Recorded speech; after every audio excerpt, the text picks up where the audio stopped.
fonte és tu, de toda bênção, vem o canto me inspirar, a misericórdia tua, quero em alto som louvar, ó, ensina um novo canto.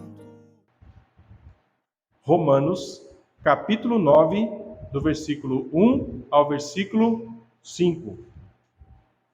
Em Cristo, digo a verdade, não minto, dando-me testemunho a minha consciência no Espírito Santo, que tenho grande tristeza e contínua dor no meu coração, porque eu mesmo poderia desejar ser anátema de Cristo, por amor de meus irmãos, que são meus parentes segundo a carne, que são israelitas, dos quais é a adoção de filhos, e a glória, e as alianças, e a lei, e o culto, e as promessas, dos quais são os pais, e dos quais é Cristo, segundo a carne, o qual é, sobre todos, Deus bendito eternamente. Amém. Ó Deus, mais uma vez eu quero estar orando, ó Pai, diante de Ti, ó Pai, no reconhecimento da minha total incapacidade, ó Deus. Se um homem, ó Pai, especialista em oratória, Senhor, um grande orador, um grande comunicador, ó Deus, no dia que ele abre uma Bíblia e vem perante a outras pessoas para compartilhar o Evangelho, ele precisa estar em oração, porque certamente é totalmente incapaz, ó Deus. Quanto mais necessidade eu tenho da Tua graça e da Tua capacitação, ó Deus, sendo tão pesado de língua, Senhor, tendo tanta dificuldade em me expressar, ó Deus. Ó Deus, eu oro para que o Teu Espírito Santo possa nos ajudar nesta noite, ó Pai. Eu oro para que o Senhor possa falar aos nossos corações, ó Deus. Eu preciso tanto, Deus, ouvir o que a Tua palavra tenha a me dizer, ó Deus. Eu também creio, Senhor, que os irmãos necessitam, ó Deus, aprender a entender essa porção da palavra que estaremos meditando nesta noite, ó Deus. Por isso, mais uma vez, eu peço a Tua graça, Pai, em nome de Jesus. Amém. O título do sermão é a soberania de Deus na salvação e a incredulidade de Israel. Nós vamos dar início ao capítulo 9 de Romanos.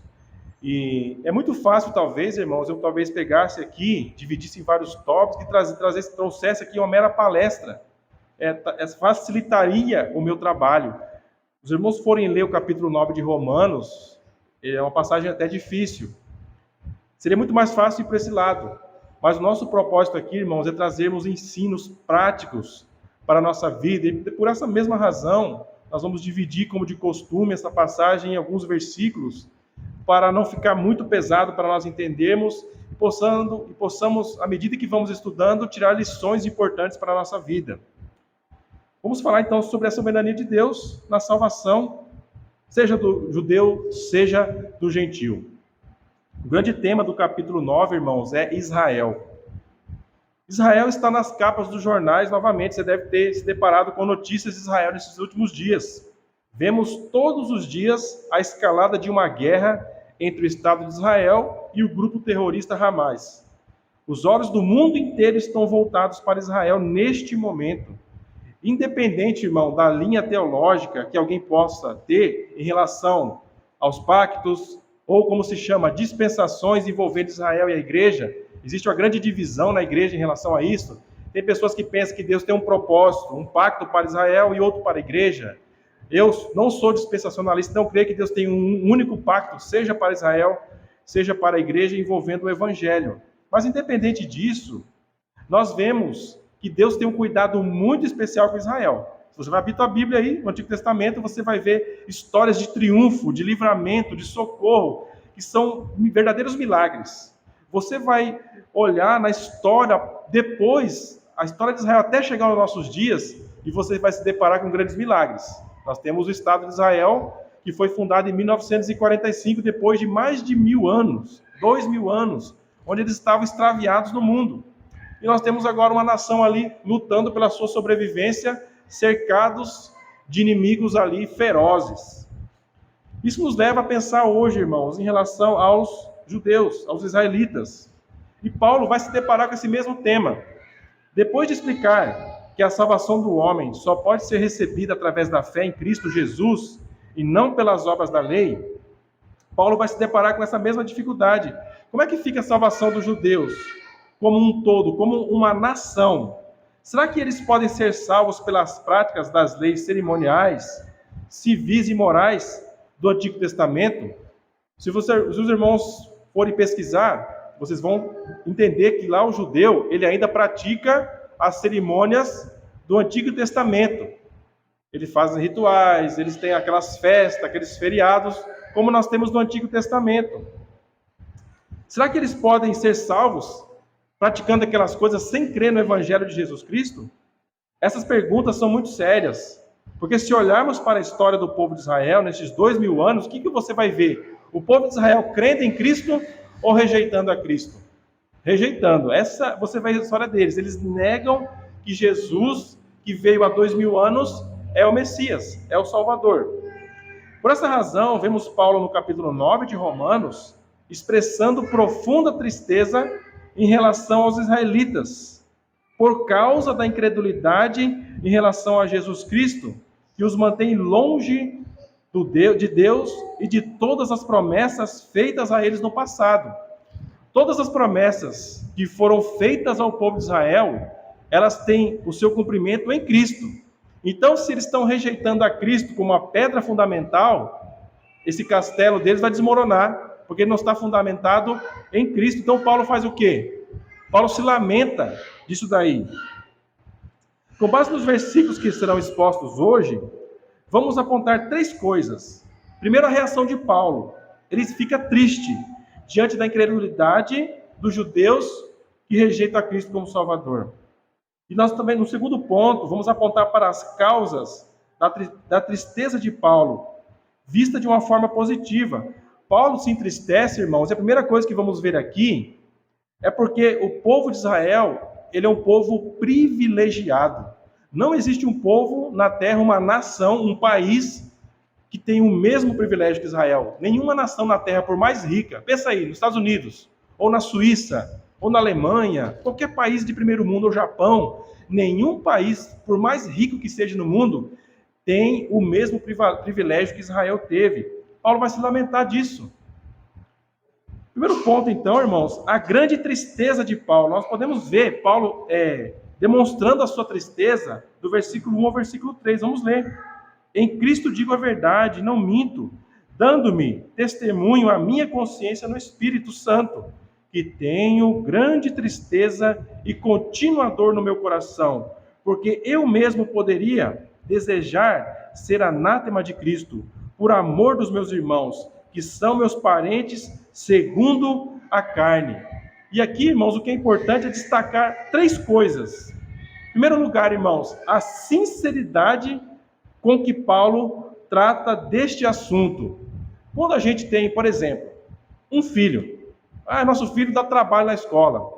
A nossa tendência, quando vem o diretor lá, teu filho quebrou toda a escola, está bagunçando, não respeita.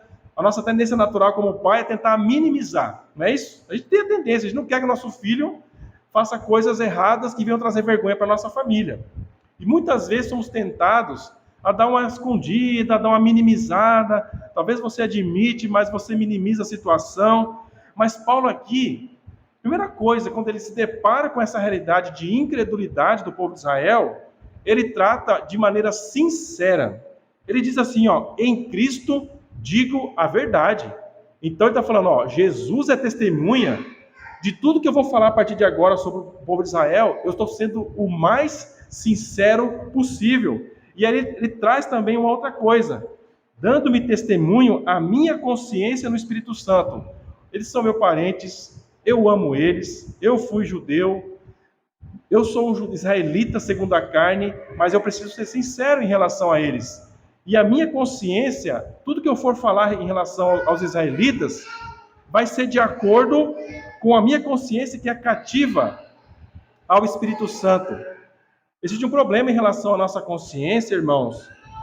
A consciência humana, muitas vezes, ela é cauterizada.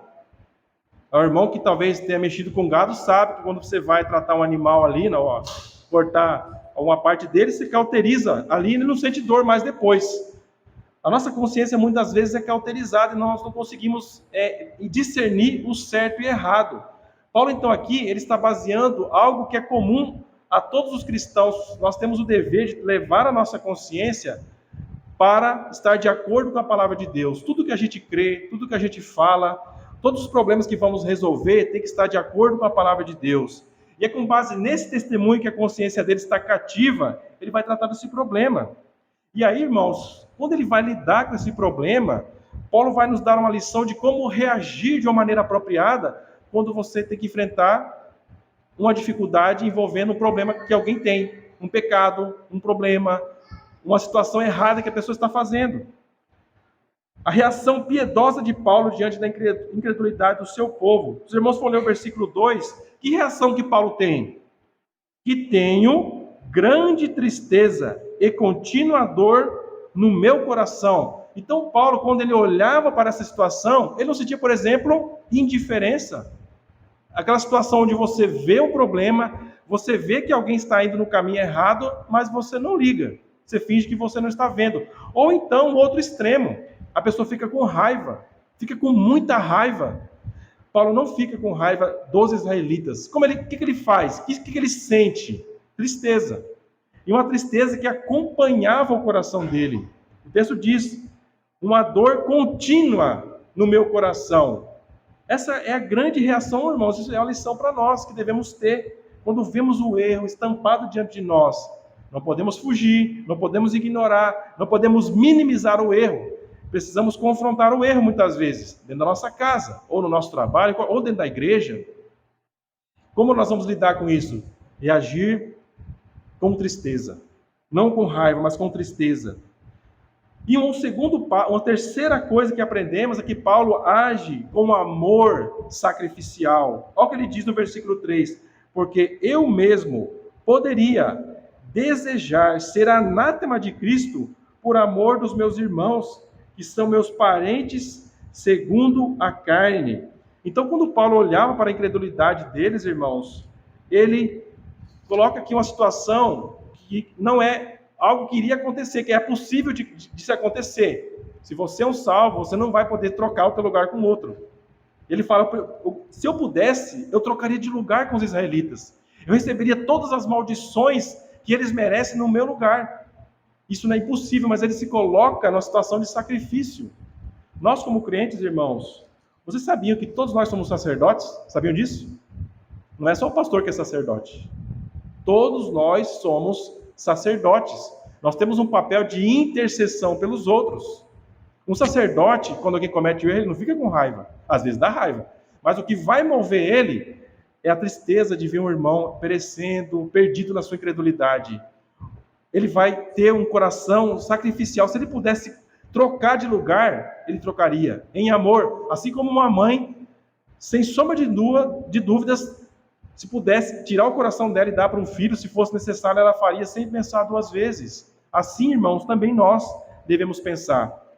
Diante da incredulidade e rejeição a Cristo, que testemunhamos muitas vezes, irmãos, dentro da nossa casa, nós devemos reagir como Paulo. Em primeiro lugar, ao invés de fingir que não estamos vendo, devemos ser sinceros e leais à consciência cristã, que deve ser cativa à palavra de Deus. Vamos pensar, irmãos, talvez você tenha o seu filho, ele foi criado na igreja, já é um jovem, e você vai acompanhando as decisões que ele toma na vida, e você vai observar que as decisões não são sábias, não são respaldadas num propósito que estudamos no domingo antes da gente viajar, glorificar a Deus acima de todas as coisas. Talvez o seu filho, de repente, é um adulto já, ele está agindo por impulso, ou então ele já não está mais indo na igreja, de repente ele só quer ir para as festas. O que você vai pensar sobre o seu filho? Que ele é um salvo? Você vai ter que ser sincero em relação a essa situação. O meu filho prefere estar mais lá fora do que na companhia dos irmãos na igreja local. Será que o meu filho ele está num período de incredulidade? Qual a situação que ele se encontra? Você vai pensar a respeito disso com sinceridade, em amor. Devemos também reagir emocionalmente de uma forma apropriada como Paulo. Devemos nos entristecer e uma dor deverá estar presente em nossos corações continuamente, até que vejamos uma verdadeira conversão.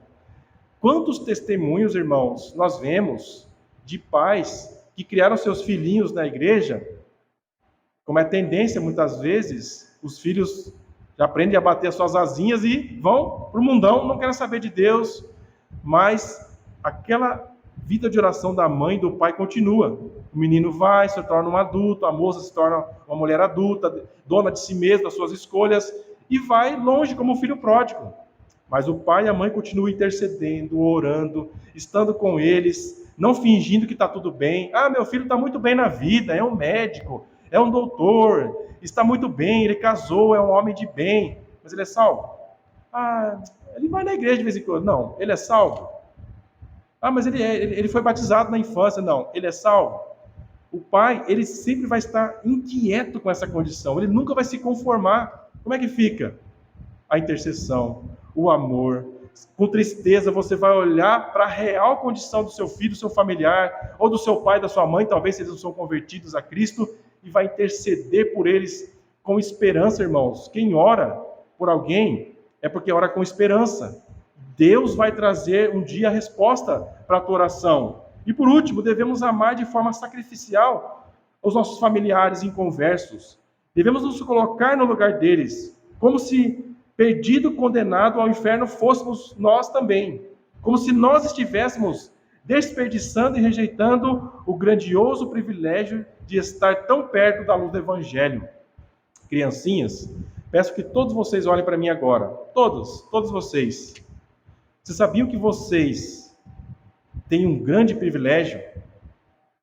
Mais que qualquer outra criança no mundo, vocês estão tendo a oportunidade de serem educadas num lar cristão. O papai e a mamãe de vocês trazem vocês na igreja, lá em casa faz o culto doméstico, ora por vocês, intercede por vocês, para que vocês possam ser salvos.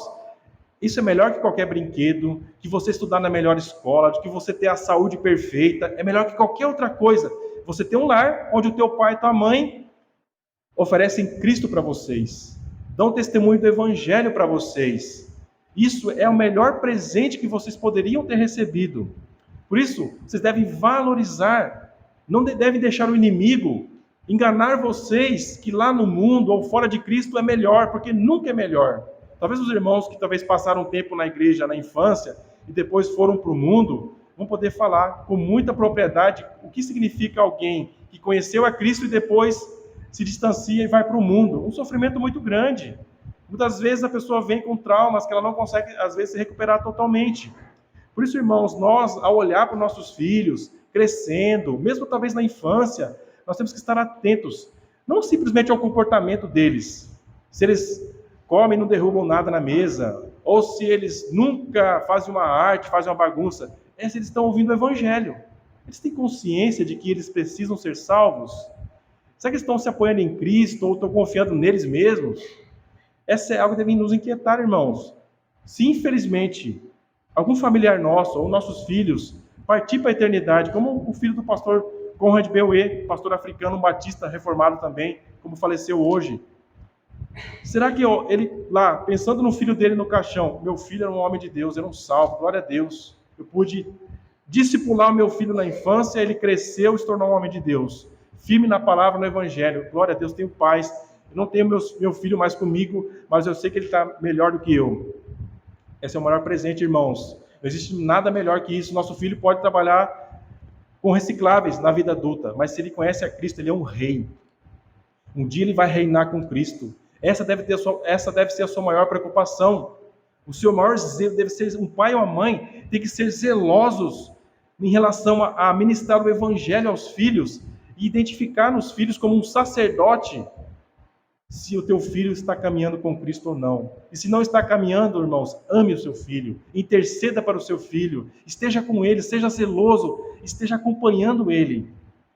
Que um despertar amoroso e piedoso nos faça orar por nossos familiares e amigos inconversos que rejeitam a Cristo e também nos ajude, irmãos, a entender melhor o Evangelho, a afirmar a mensagem do Evangelho em nossos corações. Por exemplo, irmãos, que parte do Evangelho eu não entendo bem? Ou que parte da pregação do Evangelho eu tento evitar porque me confronta demais? Ou eu não vou ter coragem de falar esses pontos com outra pessoa porque a pessoa talvez pode reagir de uma forma negativa?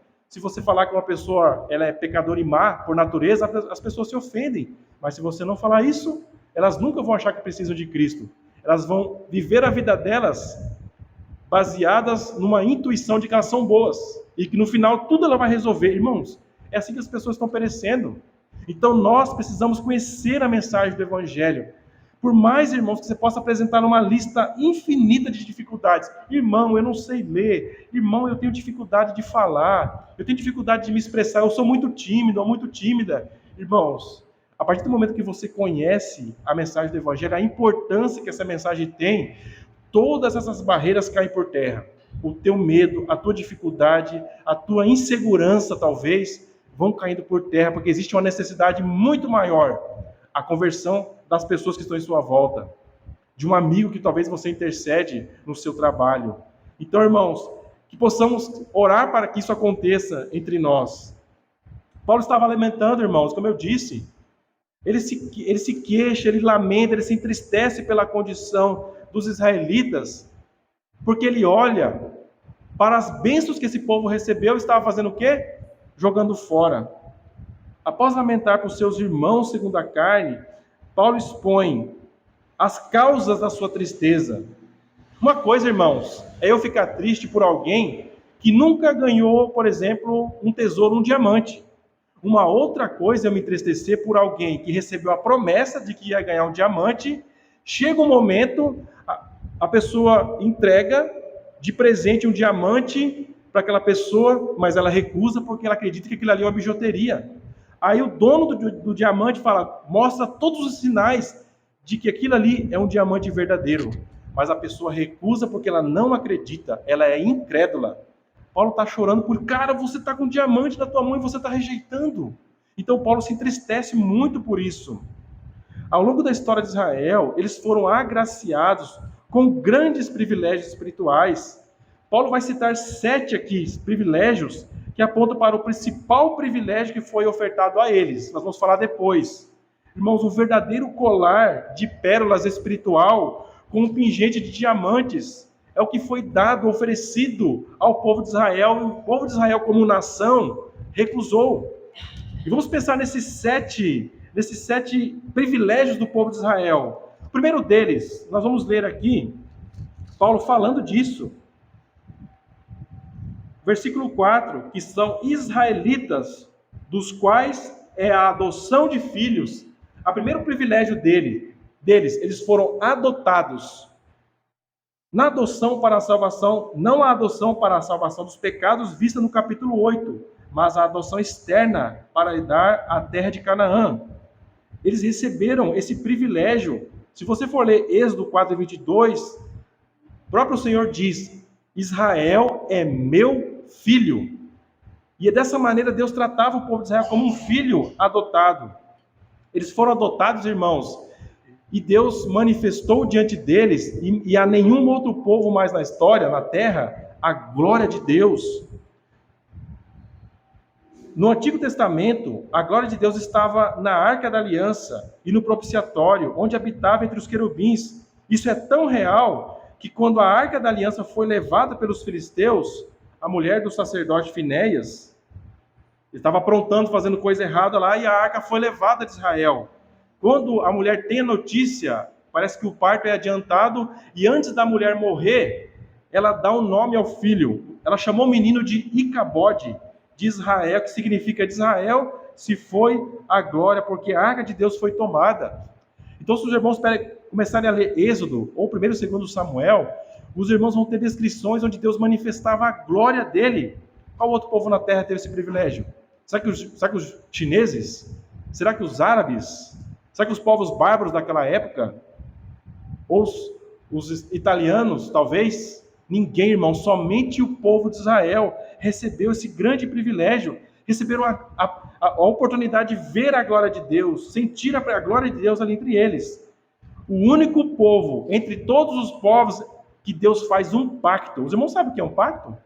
É um compromisso, irmãos, onde você tem deveres, onde você tem promessas, e Deus faz um pacto com o povo de Israel. Israel se tornou um povo como a areia da praia, ou como as estrelas no céu, porque Deus fez um pacto com Abraão. Este pacto foi reforçado por diversos pactos durante a história de Israel. Então, irmãos, é um povo abençoadíssimo por Deus. Deus escolheu eles, sem eles ter feito nada de bom ou mal, para fazer pactos, para trazer ali depois também, irmãos, a revelação da lei. Deus revelou a lei dele ao povo de Israel, sua vontade eterna ao povo de Israel por meio de Moisés no Monte Sinai. A revelação da lei, irmãos, é uma revelação divina maior que a revelação da criação. Quando você pensa na criação, irmãos, tudo que o homem consegue ver, que Deus criou, quando os astrônomos tentam examinar os céus, os astros, eles entram em loucura, porque é algo tão grande, irmãos, uma dimensão tão tremenda, e você não tem resposta para como que funcionam as coisas. O ser humano não consegue entender nem 80% do que tem no mar. Não sabe o que tem lá dentro, irmãos. É algo muito grande, muito vasto. O que é a criação, irmãos? É uma revelação que Deus trouxe ao homem sobre quem ele é, e algo muito básico para os seres humanos. Existe um Deus que é digno de toda adoração. Isso se transforma num dever para o homem. Deus existe. Deus se revelou ao homem por meio da criação. E o que ele requer dos homens? A adoração. Mas os homens não podem adorar a Deus de forma correta olhando para o sol, olhando para os planetas. O que os homens fazem? Quando ele, pela sua própria condição, tenta adorar o Criador, vão adorar o sol, vão fazer objetos de barro, de madeira, de ferro, e vão se prostrar e se curvar perante imagens daquilo que eles veem. Vão adorar ídolos, vão adorar demônios. E isso vai levar a um aprofundamento na sua iniquidade. Qual que é a história da humanidade? Níveis de idolatria tão profundos que os homens sacrificam outros homens em adoração aos ídolos. Sacrificam os próprios filhos aos ídolos. Matam os próprios filhos. Essa era a terra de Canaã em volta de Israel. Eles sacrificavam os filhos a Moloque. Quando Deus, irmãos, revela a lei dele, quando você lê, por exemplo, os 10 mandamentos, Deus torna claro a lei e a vontade dele. Agora os homens poderiam saber como adorar a Deus da maneira que Deus quer. Isso é tremendo, irmãos. A revelação da lei de Deus é maior que a revelação da própria criação. Quando a gente olha para a palavra que você, a Bíblia, a cópia da palavra que você tem na tua mão, irmãos, você está olhando para algo maior que a própria criação. Quem recebeu isso? Quem recebeu esse privilégio? O povo de Israel. Aquele povinho zigue-zagueando no deserto, rebelde, incrédulo, estava recebendo esses oráculos de Deus, esses mistérios de Deus. Eles receberam a revelação da lei e também receberam, irmãos, o entendimento de como prestar o culto a Deus. Israel recebeu ordenanças muito detalhadas de como prestar o culto a Deus. Deus instruiu a como fazer o tabernáculo, o templo, e como colocar em prática leis cerimoniais, judiciais, instituiu o sacerdócio levítico, aos feriados, às festas, a maneira como se dirigir a Deus de uma maneira apropriada, ensinou eles passo a passo, detalhadamente, enquanto todas as outras nações da terra estavam adorando ídolos de madeira, barro, imagens de animais e planetas, como eu disse, Israel estava aprendendo a cultuar ao único Deus verdadeiro. Irmãos, quando a gente presta culto ao único Deus verdadeiro, o que acontece com a nossa vida? Você é abençoado. Quando o Espírito Santo põe no teu coração um propósito bíblico, espiritual, glorificar a Deus e se alegrar nele eternamente, ele está colocando o céu dentro de você. Ele está fazendo o céu nascer dentro do teu coração. Ele está plantando as raízes, os fundamentos da eternidade no teu coração, da vida eterna. É isso que ele traz a nós quando nós entendemos. Israel tinha tudo isso na mão. Eles receberam tudo isso. E receberam promessas. Israel recebeu promessas especiais, baseadas no pacto com o patriarca Abraão. Promessas ligadas ao Messias e ao Evangelho. Isso, irmãos, vai nos apontar para outra promessa, outras bênçãos. Se a nação que vem dos patriarcas receberam as promessas desses privilégios. Em Êxodo, Deus se revela a Moisés da seguinte forma: disse mais, eu sou Deus, o Deus de teu pai, o Deus de Abraão, o Deus de Isaque e o Deus de Jacó. E Moisés encobriu seu rosto porque temeu olhar para Deus eles eram israelitas. E existe um peso nessa palavra, irmãos. Existe um peso muito grande nessa palavra, porque eles receberam tudo isso, irmãos, enquanto as outras nações, nem 1%, 0,001, nada, não receberam nada, enquanto eles receberam tudo. Isso, irmãos, como eu disse, todas essas bênçãos, esses 7 privilégios, irmãos, que eles receberam, aponta para o privilégio central desses privilégios. Eles eram descendentes, a descendência de sangue de Jesus Cristo.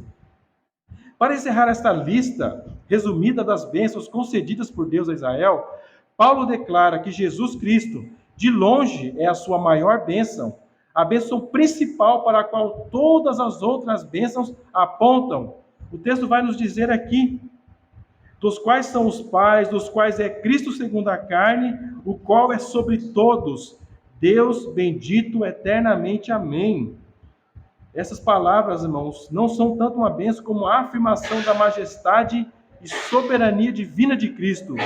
Sem exceção nas Escrituras, tanto em hebraico como no Antigo Testamento e no Novo Testamento em grego, existem sempre palavras que acompanham, palavras de bênçãos que antecedem o nome de Deus. Aqui, quando você observou, irmãos, primeiro você tem bênçãos para o povo de Israel e depois a adoração a Cristo como Deus. E Cristo, irmãos, veio ao mundo para salvar os israelitas, assim como também nos salvar. É a grande bênção que foi dada a eles. Mas todas essas bênçãos que eles receberam, como eu disse no começo, sem Cristo, irmãos, não é nada. Se você rejeita Cristo, não significa nada. Podemos pensar, irmãos, em algumas coisas a respeito disso. Nós podemos estar numa igreja saudável, uma igreja bíblica, podemos estar aprendendo a palavra de Deus, mas se nós estamos rejeitando a Cristo no nosso coração, sendo incrédulos em relação ao que Cristo é e o que Ele oferece para nós, que é a salvação, não adianta nada. Existem igrejas maravilhosas por aí que você tem tudo nas mãos, mas se uma pessoa que entra ali e ela não crê em Cristo como Salvador, não vai adiantar nada. Por isso, irmãos, devemos refletir sobre o grande privilégio que também nós recebemos, o Evangelho, a palavra, uma igreja bíblica onde você pode ouvir o Evangelho, a oportunidade de ver Deus dando sinais por meio da palavra de que Ele te ama, de que Ele cuida de você, de que Ele te sustenta, de que Ele está todos os dias com você, apesar da nossa incredulidade, apesar dos nossos pecados diários, como o irmão leu no Salmo 103, você vai bendizer ao nome do Senhor, porque Ele é misericordioso, grandioso, e todas essas realidades que você lê na palavra é algo sobre você, é algo que está sobre a tua vida. Por isso, irmãos, existe realmente uma grande exortação para nós aqui. Nós devemos crer em Cristo como nosso Senhor e Salvador, porque todas as nossas bênçãos, irmãos, se não forem acompanhadas de uma convicção profunda de que Cristo é o Senhor, que Cristo é o Salvador das nossas vidas, não vão adiantar de nada. Você vai estar juntamente com o povo de Israel, irmãos, perecendo, mesmo recebendo tantos privilégios.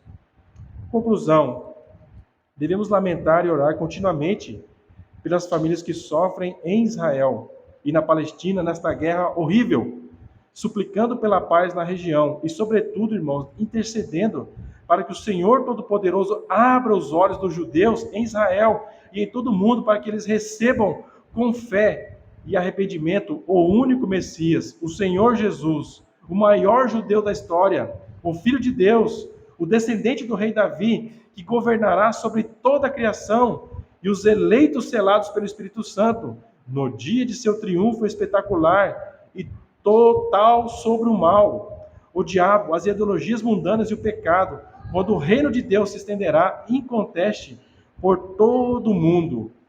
Devemos orar também, irmãos, pelo nosso país, pelo nosso Brasil, pelo nosso estado de Mato Grosso do Sul, pela nossa cidade de Aramoreira, por cada distrito, bairro, rua, lar, e o nosso país vizinho, Paraguai, para que a luz do Evangelho resplandeça poderosamente. E quando essa luz resplandecer, irmãos, que eles creiam em Cristo, que eles se arrependam dos seus pecados e não façam como os judeus que estão rejeitando a Cristo.